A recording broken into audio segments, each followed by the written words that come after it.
it's true. A lot of times African Americans don't know their history, or they've been all the way through, or the history prior to slavery.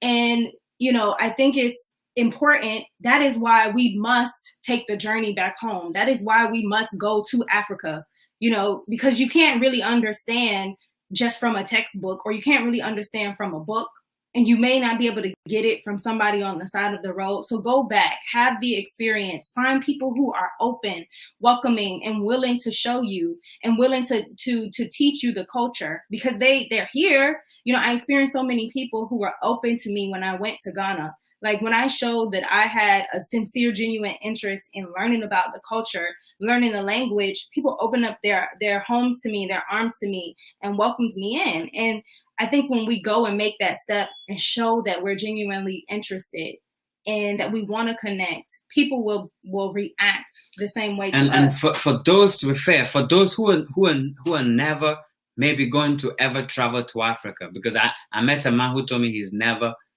sure he's going to jump on a plane to Africa. So there are those who may never do that.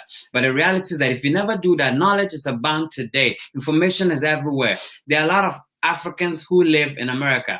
Be open-minded and have a conversation with people with time. Maybe you meet one, let me say, crazy African who have all kinds of crazy ideas and lousy ideas about all of this and the history and all of that. You can move on, find the next African who really knows what he's talking about, and have a conversation, have a dialogue. And that's how we can begin to do away with all the notions that maybe we have as well as African Americans.